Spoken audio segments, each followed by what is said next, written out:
Gather round, gather round. This is a story to get you through the long, cold night when it comes for you, like it has this night for us. Do you think we were the first to feel the cold? The first to see the ghosts wandering through the night? No.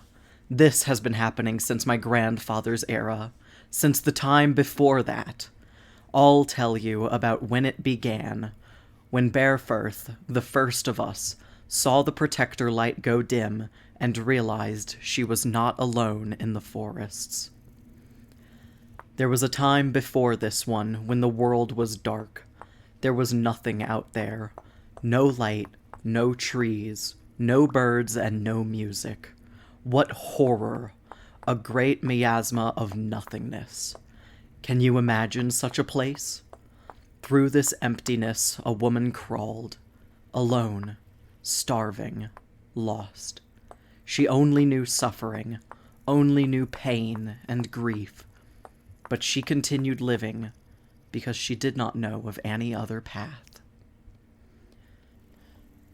One day she dreamt of great storms, trembling earth, turning wheels, and she woke to a new world, one of vibrance, of light, and beautiful green. Here now were the birds and the beasts, the fruit and grains, the winding rivers and the great horn mountains. Where before there was nothing, now there was wonder all around. She was the first to walk our world, our home. Thus she came to know joy. But when the sun left the sky and the night fell over the new land, she heard the whispers, the groans, the crunching footsteps of those abominable shades that haunt us still.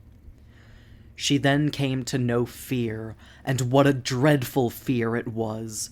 She fled into the dirt and the quiet places.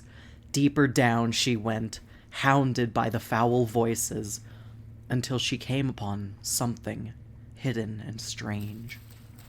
There in the dark, she found herself in the presence of a god. And so the first trade was conducted. The god granted her a madness, the madness to keep struggling in the face of fear. In exchange, she swore fealty to it. She swore to never forget what the god taught her. Then she climbed. She returned to the surface, and in her madness she fought the monsters that harrowed her. For 12 years she fought. Every day she would rest and enjoy the bountiful wonders of this world, and every night she would rise and battle the creatures that came to hunt her. She felled hundreds of them, yet they always returned. As time passed by, she grew wise. Climbing to the high mountain tops, she called out.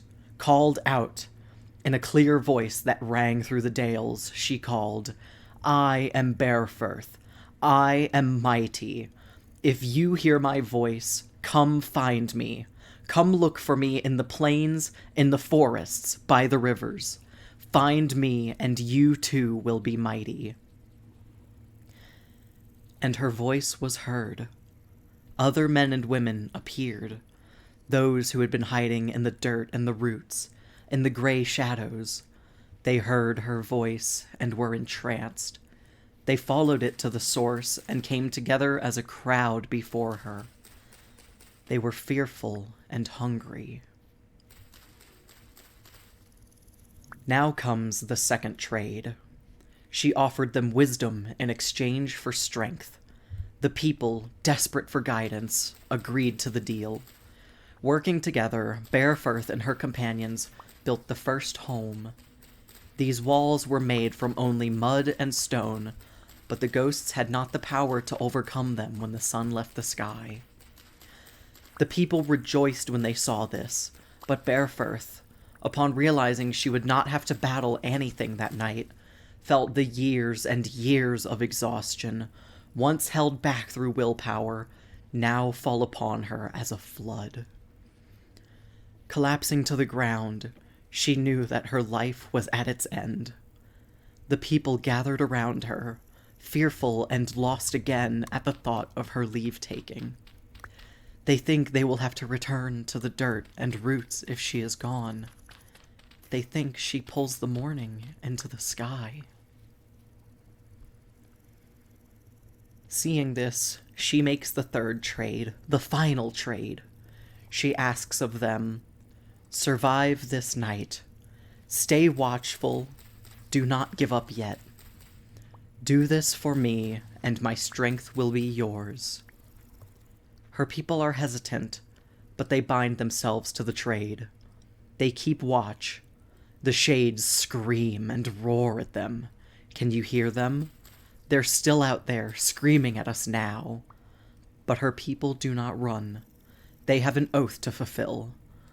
They build the walls stronger and trust that Bearfirth will hold up her end of the bargain. When the sun finally returns, it finds them proud and cheering. At last, they know the madness that Bearfirth knew. They learned that by fighting in the face of hopelessness, they could accomplish anything. With their newfound strength, they worked together to make a grand village. They spread to distant lands, making villages and helping those in hiding there. And always, they remembered that long night and the sunrise that came afterwards.